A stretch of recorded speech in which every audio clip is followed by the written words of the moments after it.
All right, the presser has come and the presser has gone. We talked to John Lynch and Kyle Shanahan, and the big news of the day is that Brock Purdy has been fully cleared without restriction to start practicing and return to the field.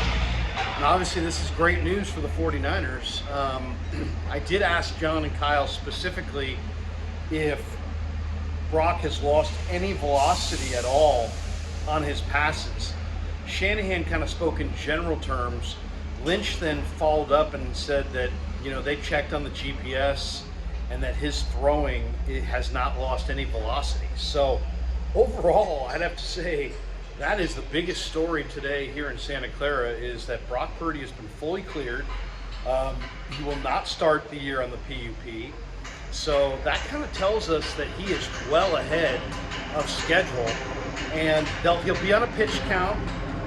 So they'll make sure that, they're going to monitor him closely, but he's going to practice and he's going to hit the ground running.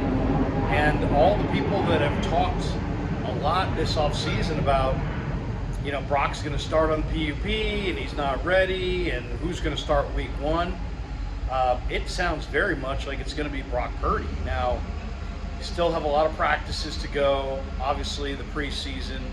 How much will he play in the preseason? My guess was that he was going to play maybe one game in the preseason. Now it sounds like he's going to be a full go in the preseason, and that's great news for the 49ers. So overall, the biggest story of the day, now there were other things that we'll talk about later, but the biggest story was Brock Purdy's a full go, and there'll be no restrictions on Brock Purdy, and he hasn't lost any velocity on his ball. And to me, when you're talking about, there's always going to be improvement from year one to year two. The biggest improvement any NFL player makes is typically from his first year, his rookie year, to that second year. Why? Because you come in as a rookie, you get drafted in April, you don't know the playbook, you don't know the plays, you don't know the formations, you don't know his team, he doesn't know the receivers, their tendencies. Then he goes through an entire year, learns the offense, plays a little bit. In this case, he played from December on.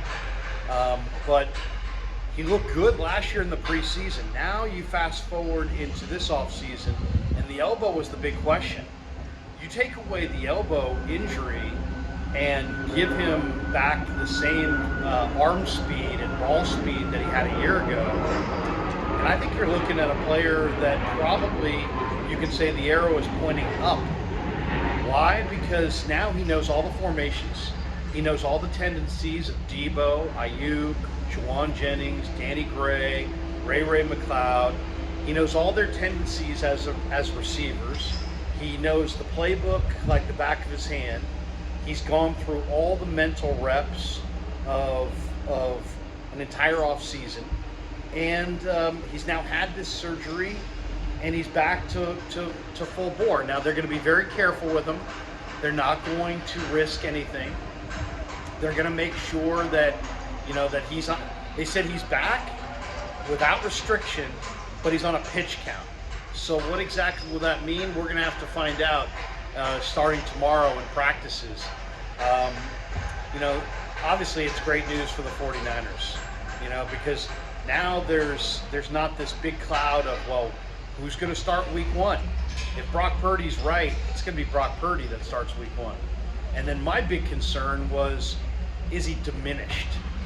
Brock Purdy was throwing, they say, roughly 50 miles an hour on his ball speed when he was at Iowa State. It was slightly below NFL average. NFL standards average is about 54, 55 miles an hour.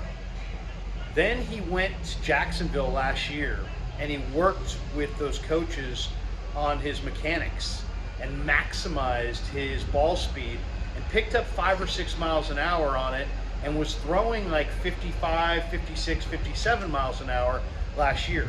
This all sounds very technical, but it all matters. And because the faster you can have on your ball speed, the tighter windows you can complete passes in. And in the NFL, the windows are small.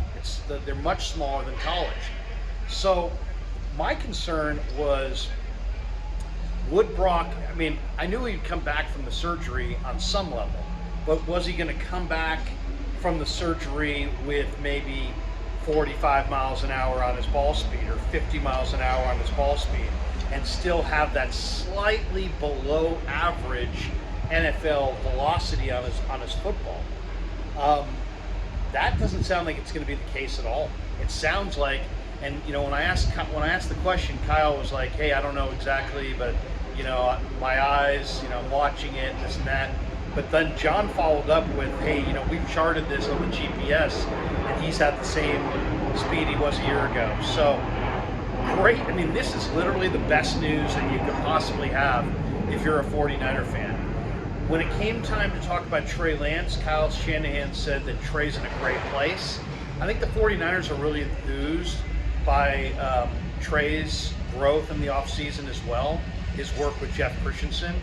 And it sounds like the 49ers, you know that they have three guys who all have starting capability. You also, in obviously Purdy, Lance, and Darnold. Then Kyle added at the end that he felt like Brandon Allen, and I forget exactly the terminology he used, but he basically made it sound like Brandon Allen really was impressive in the OTAs and that he really looked good in the OTAs. So quarterback-wise, it sounds like the 49ers are going to pick up in a perfect spot where they have Brandon Allen coming off of a strong OTA performance. Trey Lance, after working with Jeff Christensen, is in a really great place according to Kyle Shanahan. They obviously like what they see in Sam Darnold, and now they get a fully healthy Brock Purdy without restriction. And they're going to take it slow with him. They're going to have him on a pitch count. They're probably not going to wear him out with too many throws. You know, he didn't specify as to what that pitch count would be or how many throws he'd be allowed to have. I'm sure they will monitor this very closely throughout each and every practice throughout the preseason. How much these guys play and how the reps are split up, that's all to be determined starting tomorrow. But the biggest news of all, I mean, they talked about other things today that we'll get into in another video. Nick Bosa's contract's not done. Darrell Luter's got a bone bruise. That's why he's on the PUP.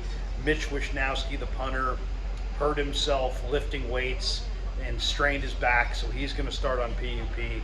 But man, I think we were all waiting for the big news of the day, which was, I thought it was very likely that Brock was going to start on PUP and probably be activated at some point in the next few weeks. That's not the way it's going to go. He's not on PUP. He is throwing without restriction, and camp starts tomorrow, and we can't wait to see it. So a lot of exciting days ahead here in Santa Clara. As you see, they're working on the field behind me here on a beautiful day in Santa Clara. Practice tomorrow at 10:30. I'll be here for it, and keep it locked on the Krug Show throughout camp. We'll have reports every single day going into practice, coming out of practice, telling you who did what. But the big story of today, Brock Purdy cleared, physically ready, no restrictions, not on PUP, and he will be on some form of a pitch count, but that's precautionary. And it sounds like the 49ers are in a great spot as far as it pertains to their quarterbacks. All right, hope you enjoyed the video. Thanks to Pig in a Pickle, by the way, for being the title sponsor of the Krug Show. Thanks to all you guys for supporting the Krug Show on YouTube.